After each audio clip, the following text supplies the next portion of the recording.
Messi goat concert কলকাতায় এবং তথা সারা ভারতবর্ষে আয়োজন করল শতদ্রু দত্ত ইনিশিয়েটিভ। কলকাতায় প্রচন্ডভাবে বিফল হলো।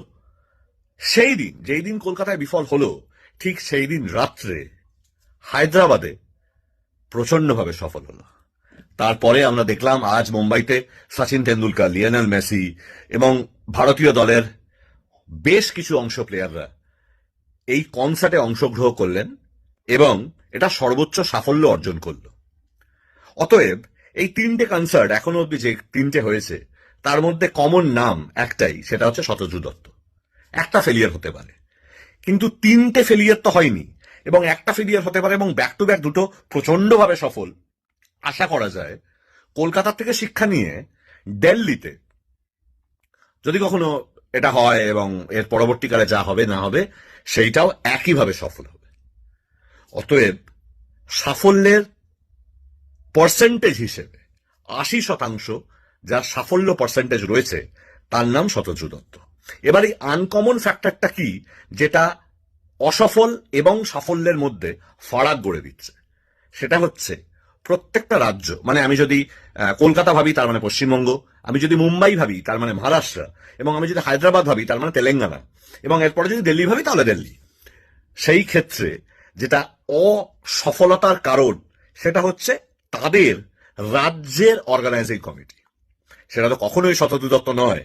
শতদ্রু দত্ত যাকে has been put behind the bars, এবং শতদ্রু দত্ত যাকে গ্রেফতার করা হয়েছে এবং তার বিরুদ্ধে মামলা চলছে, সেখানে বেশি কিছু না বলাই শ্রেয়। কিন্তু তারপরেও বলবো শতদ্রু দত্ত সবকিছুতেই কমন, কিন্তু যেগুলো আনকমন ফ্যাক্টর, যারা অ্যাকচুয়ালি ডিটারমাইনিং ফ্যাক্টর, যারা অ্যাকচুয়ালি এই ব্যাপারটা কতটা সফল হচ্ছে কি অসফল হচ্ছে সেটাকে ডিটারমাইন করছে, সেটা হচ্ছে সেই পার্টিকুলার স্টেটের রাজ্য সরকার। পশ্চিমবঙ্গে তৃণমূল সরকার, তারপরে তেলেঙ্গানার রাজ্য সরকার, বম্বেতে মহারাষ্ট্রের রাজ্য সরকার, এবং দিল্লিতে আগামী দিনে গিয়ে দিল্লির রাজ্য সরকার। অতএব পশ্চিমবঙ্গে যাকে বলির পাঁঠা বা স্কেপগোট করা হচ্ছে সেই শতদ্রু দত্ত কিন্তু অ্যাকচুয়ালি স্কেপগোট নয়।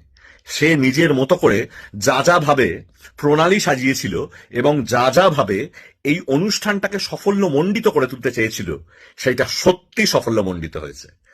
সেটা হায়দ্রাবাদে হোক, বম্বেতে হোক, কিংবা আগামী দিনে দিল্লিতে হোক, সবকিছু জায়গায় সাফল্যমণ্ডিত হয়েছে। এবং দিল্লি, হায়দ্রাবাদ এবং পশ্চিমবঙ্গের মধ্যে একটাই ফারাক, সেটা হচ্ছে সেই পার্টিকুলার রাজ্যের রাজ্য সরকার।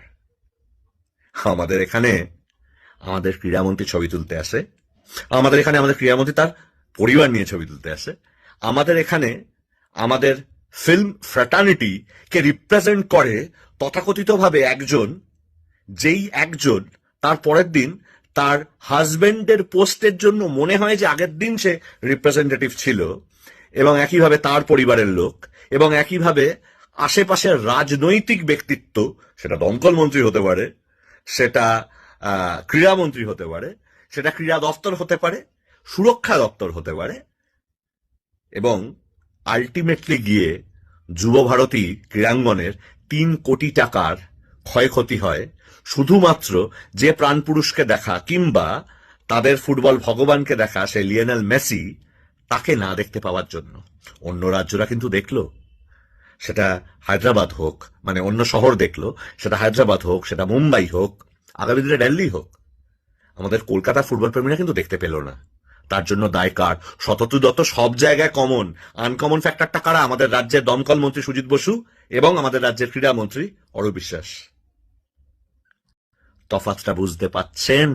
2008-এর সাথে সুভাষ চক্রবর্তী ক্রীড়ামন্ত্রী, 2025 17 বছর বাদে অরূপ বিশ্বাস ক্রীড়ামন্ত্রী। তফাৎটা দিনের আলোর মতো পরিষ্কার। এই তফাৎটা প্রচন্ড চওড়া, এই তফাৎটা দিনের আলোর মতো পরিষ্কার, এই তফাৎটা প্রচন্ড চওড়া, এবং এই তফাৎটাই তফাৎ গড়ে দিচ্ছে আমার আপনার প্রত্যেকের জীবনে।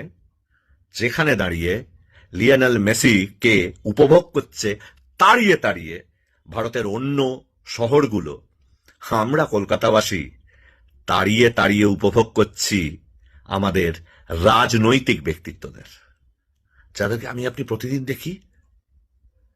শহরে আসার কথা ছিল G.O.A.T, greatest of all Times. কিন্তু যাদের দেখা পেলাম তারা প্রত্যেকে এক একটা